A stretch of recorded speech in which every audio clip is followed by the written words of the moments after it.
your mama's world. Here's your favorite girl. Welcome to the Black Table. Boo-doo-boo. All right, so welcome to the Black Table Talk. Again, I am Kemisha, K Boogie, Yo Mama Mish, however you want to call me. But this is a part of the Yo Mama's World platform. I have lots of moms and parents actually that do look at my site and use it as a resource, and also just for information, and sometimes just for a good laugh or just for in the bushes here, just a good platform to kind of relate to. So I want to just go around the room and have everybody just introduce yourself. You can say your first name only if you like, what area that you specialize in, if you do have a specialty, and then what grade level you teach. So we'll start with Danielle. Everybody, my name is Danielle Leviston. I teach in the Chicago area, and I am a visual arts specialist. I teach junior high currently. Yeah. All right. And Jocelyn. Hi, everyone. I'm Jocelyn. I teach in the St. Louis area at the elementary level. I just completed 10 years teaching this past year. So I'm happy about that. I teach, I'm moving down to third grade. And so I was teaching fourth grade. I've taught K through 2. And so just a wide, range of grade levels. All right, and Jamil. I am Shamil. I teach in one of the St. Louis County, North County Public Schools. I am a college prep teacher as well as a math instructional coach. Very good. Well, very nice to have you guys on the table here. And I did want to just put that out there that I hope no one thinks that this is like discriminatory. I call it the Black Table because I'm literally sitting at a black table. Just like the Red Table Talk. We will be welcoming people from all facets of life. Now, I did want to kind of go into it, just kind of asking, we know that with the reports from the government, things have been going back and forth where we're not sure if schools are going back full, in person or hybrid or virtual. So you guys can kind of just give us some updates as far as from your school district or your school individually, what the plans are. Are they virtual? Is it going to be hybrid or in person? We'll start with Jamil. Okay, so my school finally just announced last Friday because of that we were actually 90% of our students will go virtual and 10% of our students will be in person. That 10% includes our homeless student population and our special school district student population. Okay. And then Jocelyn, how about you guys? Our school district announced last Thursday also that we are 100% virtual and at least for the first 6 weeks. And then we have, after that, they'll reassess. And then, some parents signed up for, virtual launch, which is like a program by Springfield Public Schools that has already been done with the high school throughout the regular school year. But some parents already signed up for virtual prior to the district making a decision that they were going to do virtual anyway. So after the 6 weeks, if they do decide it's okay to do the hybrid, those families will be doing launch, and then you'll have the hybrid approach, which is 2 days in school and 3 days virtual at home. Okay. And Danielle.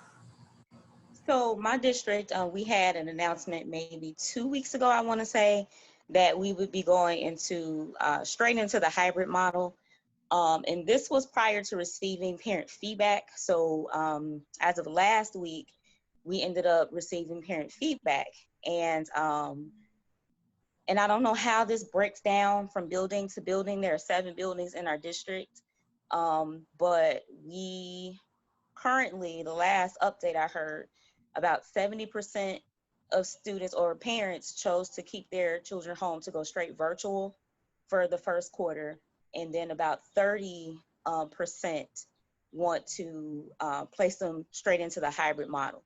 So I'm hoping that with that new feedback, that there will be a change, from our district. And I'm sure we'll talk a little bit later about how different models look and whatnot. But yeah, that's the plan as of now. And our hybrid model would be, as of now, 2 days.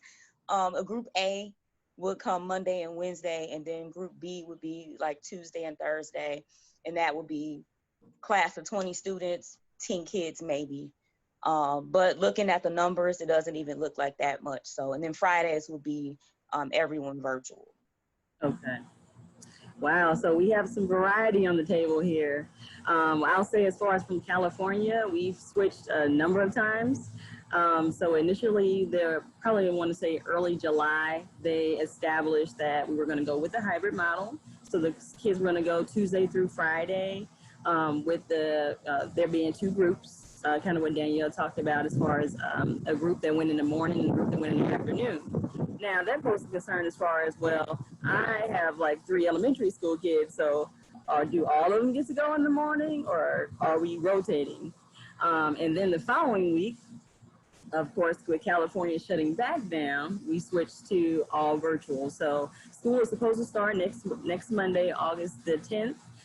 With that initial day kind of being more so just kind of going to the school, I guess, with the drive up, picking up any supplies or books that they need, and then officially starting on Tuesday the 11th. So that will be something to adjust. We still haven't received a lot of information. Hopefully this week we receive some notice as far as like what the teachers are going to be, kind of what books we should expect. Are they giving out any Chromebooks, or is that primarily our responsibility? And then just imagining the whole town with all the kids being on, like, I guess the same spectrum, because we don't have any other like Wi-Fi services. So with that capacity, will they be able to sustain that? So kind of digging more into the individuals that will be doing the in-person and hybrid model. What precautions do you guys plan to take? Would you guys have to require mass entry for your students? How often do you think you have to clean the classroom now, or are there separate staff that'll be doing that cleaning? Kind of give some feedback on what that looks like, or what that may look like. I guess I'll go ahead. Everything is kind of still being thought about and considered. So I don't know the exact steps yet. I know that normally I see 3 classes a day for 90 minutes. So that would be me, cleaning and everything in between each class. I do know my schedule is being cut down. So each class will be 45 minutes. I wouldn't be in my classroom. So in our school, we would actually be like, the teachers would be moving into the classrooms, and the children would stay in their classroom, at their homeroom, most likely. So in between each teacher, we'd be cleaning and then coming in. So I'm still not sure how that looks as far as time, and I'm guessing that extra time is what some of that is for. So I don't have to worry about too much within my classroom, but just going out and making sure that, stations are clean as I go into classrooms would be my primary concern. There's no sharing or anything involved, of course. And that makes it very hard for what I teach, because, we do group building projects, and, we have plaster at stations. So I have to change my curriculum significantly. Still thinking about that. I don't have everything together yet. I don't know if I'm in denial, which I probably am, but I'll be working on that. The kids, they won't be going to lunch at all. They'll be eating in their rooms too. So, cleaning the stations and then eating their lunch in the classroom. So we do know that much. And, we do know that we're moving into the classrooms. So they are required to wear masks. Everybody has to wear masks. And I believe that they're purchasing masks for each building.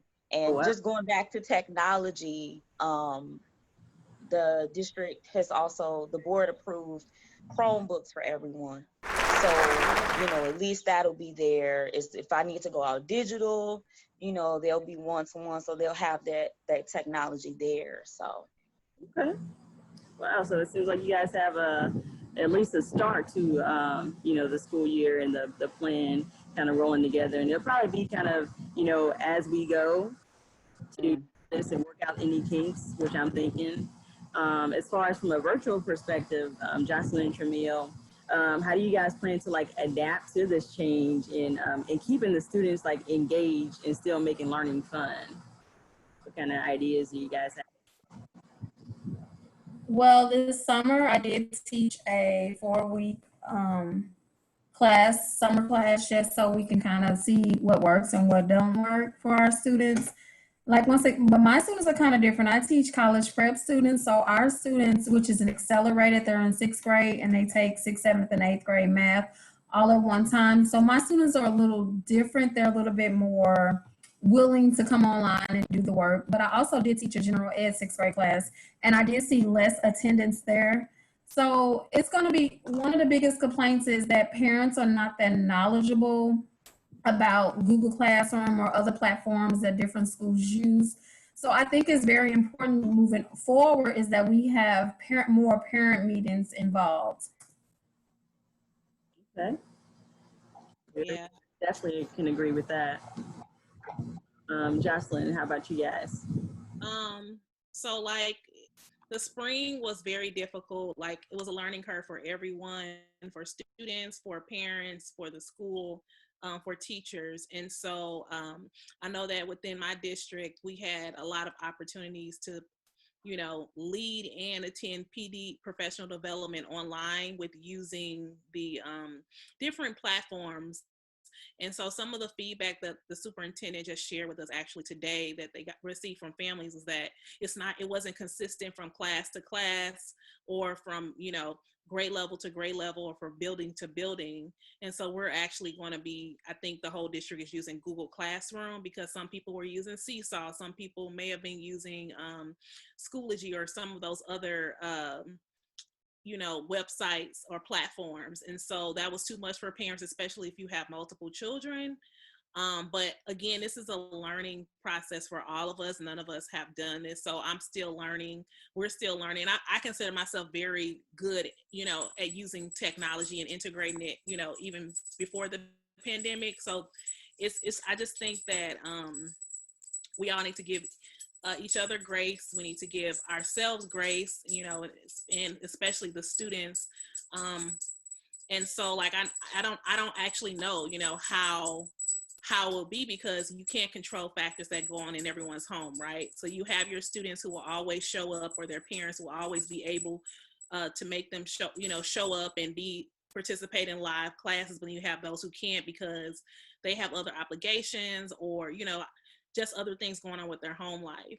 And so that, that is, one thing we have to consider as a district, as teachers. How do we provide equity? How do we make sure that IEPs are being met? It's a lot to think about. How do we train, as Tramiel mentioned, parents and students? So our district has received feedback about that as well. And parents were like, well, in the spring, there are all these videos and links that we have to click, which, I just don't want to click another link. I need you to show me. And so that's what I was, I totally understand that because, I get tired of, clicking links as well. And some people just need someone, need to be able to do it in person. And so those are things that we're considering in our district. But as far as engagement on a classroom level, just really trying to build relationships with kids and throughout the whole school year and with families. In the spring, I talked way more to families or communicated with them than, I'd ever done because it was a weekly thing. Is everything going okay? Well, do you need anything? Do you need me to show, how to use this? I had live, sessions, Google Zoom meetings to meet with me about how to use the Google Classroom or, and to ask questions about it. So I'm assuming it's going to be the same type of thing. there's still a lot of unknowns right now. But I just think we'll work through it. It'll definitely be better than the spring. So I mean, I And just think, that gives us parents like hope, because the spring was I'll be honest. It was tough. I'll say that, to be positive. But yeah, I definitely agree as far as you and Tramil mentioning kind of taking the parents into consideration and seeing kind of what works best for them, making sure and following up to see if they have any additional needs. That professional development that you mentioned was spot on as far as what our expectations were, and thinking that, you know, I know that there was some periods of time where teachers had a little extra time to try to prepare just in case this would happen, or, you know, if coronavirus did not go away, or even if it came back, you know, next spring, heaven forbid, to kind of just prepare and get that extra training. So yeah, I definitely would agree with that. I see we do have a new guest member, a new member to the Black Table, Alicia. Alicia, welcome. So yeah, we're just kind of, Alicia, if you want to go ahead and just state your name and what grade level you teach, or if you have a specialty area, just introduce yourself. I am Alicia. I am a fourth grade teacher, formerly a third grade teacher. Before that, I did school social work. And so we will be doing virtual, but the teachers will be in the classroom. They have moved to completely virtual for the first quarter at least. Okay, gotcha. Okay. Well, thank you. So we just kind of went through just some details as far as like plans for the fall. I do have a question, and if anybody has any thoughts on it. So now that we know that we have to follow the honor system at home, me or us being parents. So as far as test taking or quizzes, kind of how do you think that will look virtually? And do you think that there should be like an assessment throughout the year to kind of figure out where the students are? And I'll just toss that out there for anybody to chime in and answer. I would say, Oh, go ahead. okay, I would say one thing that I did this summer that I practiced was when I, like Monday through Thursday, the students didn't have to really show their face. They could just show their avatar. I was okay with that. But on Fridays, every student had to show their face, and I gave them a link to the quiz that they took Friday during summer school. So that kind of helped. They expected, they knew like the expectation, they had to show their face the entire time while they were on screen taking the quiz. Jocelyn, I think you're about to say something. Know how that looks at this current moment, but I know that things that people who have used in the past who taught online were, you know, assessing through, you know, Google Forms or, you know, just different platforms that they have where you can assess students. There's so many different ways you can have students show their thinking with videos. Flipgrid is one that I like to use, but we were told that, you know, we still will have conferences, we still will have to provide feedback about students. So of course, with that comes assessment, and assessment isn't just, you know, paper and pencil, or isn't just a test. You can assess students in different ways. So we have to get really creative with how we assess students on the content learned. And then again, you won't, you know, necessarily have every student participating at the capacity they would, you know, if they were in school. So we have to take that into account. But yeah, it's really going to require schools and educators to be creative and flexible with how they assess students, because also you want to think about like pretty much the whole fourth quarter last year is gone, you know, so whatever they, you know, would have learned fourth quarter, you're going to have to, you know, somehow integrate that in as well. So there are some things that they may not know. Like, for example, I taught fourth grade last year. So decimals was, you know, we just did fractions in third quarter. So the fourth quarter thing was decimals. And so in my district, we did not introduce a bunch of new stuff. And so we decided as a grade level across the district to not introduce decimals, because students struggle with that, when they're in school, like, and to try to, teach it in the, over the, online is just going to be very difficult, especially, you only have like half of your class that, that's participating. So that's a big challenge, is how are schools going to fill in those gaps that students have because they miss basically the fourth quarter in a way that is equitable and is, responsive to the child. So. Right. And I definitely agree with that, especially trying to catch up from where things left off. Because usually like that last quarter is kind of preparing you for that next grade. So I felt that like a lot of that was missed. And so it's going to be a lot of, okay, let's hurry up quick and, grasp these previous concepts that should have been kind of initiated and get those instilled and drilled in, and then move on to the next. So, okay. Well, I know that we're going a little bit over time, so if you can hold tight just for maybe like 5 more minutes or so, I just have a few more questions here. As far as if you had the opportunity to give a recommendation or suggestion to your school district or your board, what would it be? Yeah, for me, I think, and I believe some of this has been expressed, but I think one of the major challenges that I would speak to my district about is just the logistics of hybrid learning is well, I don't know if it's every case, but from what I'm hearing, I talked about that 70% of students who would be starting out 100% virtual at home, and then the 30% who would be participating in the hybrid. What I've been told is that we are responsible for working with our students that are right in that classroom. And we will have the virtual students, they'd be listening in, right, through the computer. But we only really need to be responsible for that day, working with, the students who are coming into the classroom. And so the craziness of it all is that if I have 70% of students who are 100% virtual, how am I reaching those students? So it really doesn't make sense. And I think we're at a point where some of us are trying to make it make sense, even though it really doesn't. So I think that's like the biggest just headache, I think, about everything. And, I understand that parents feel certain ways, and you have teachers that are parents, so there are a lot of teachers who are frustrated as well.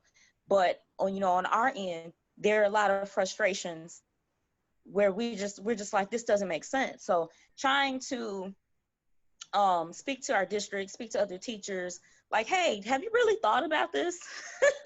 And have you considered the logistics of this actually working? So I think that that's like the biggest thing that I'm concerned about right now.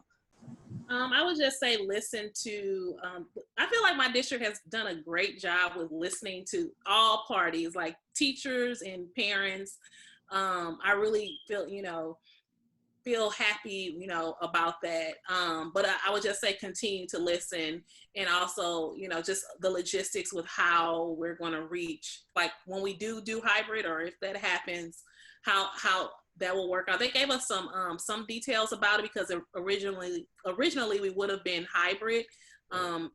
But yeah, because we had questions too, like how does that, how do I reach these students? How do I have time if I'm, even though the kids are only there 2 days, I'm there, 5 days, and I'm working with, kids 4 days. So how do I have time to do the virtual component? So those are answers that'll come later. And I think as we, forge on and see how things work out. But yeah, just continue to listen to teachers and students and families in this process.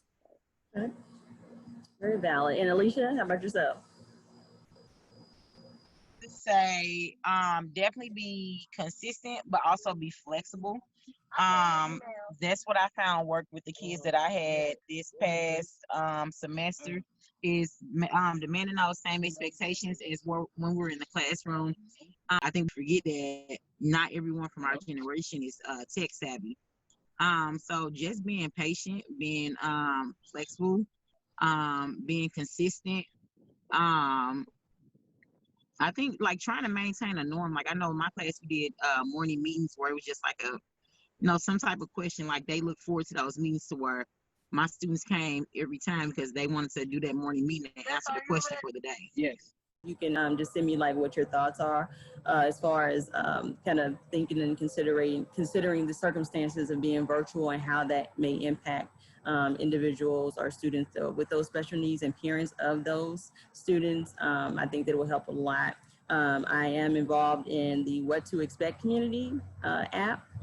So a couple of them submitted some questions that I'll also kind of toss out there. And if you, have some feedback and some kind of advice for them or recommendations to share, and also any resources that you may have. I know that with this situation, a lot of people don't know where to get masks or where to get, apply for assistance for Wi-Fi or Chromebooks. So if you have any of that from your district or your area that you want to share, and I can put it on my platform as well, I certainly will.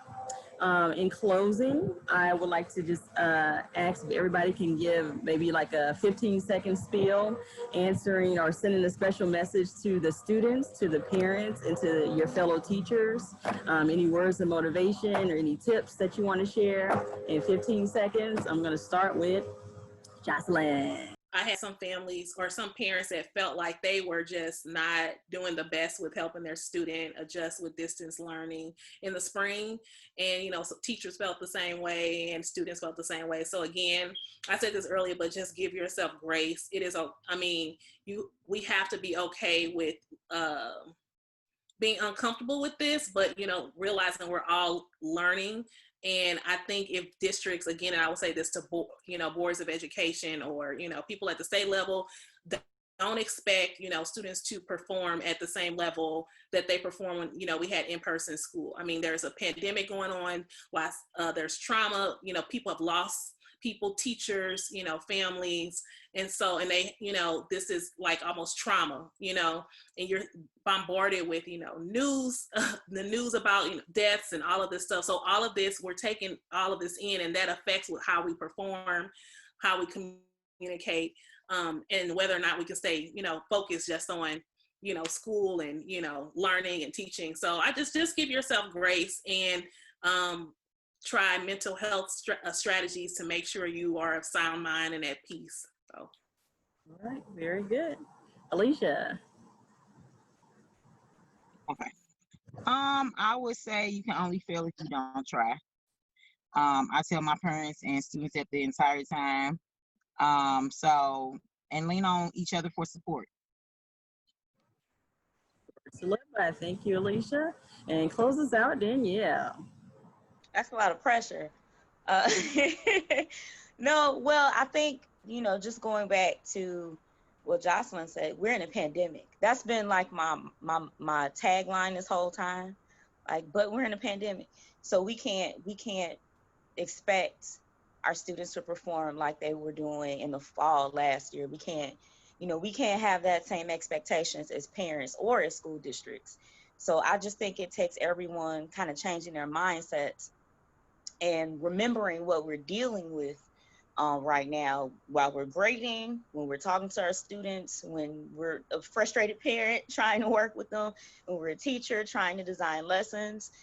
Just remember that this is not, people call it the new normal, but it's not normal. We're in a different state right now. And then I think this state is going to help us, transform education for the future.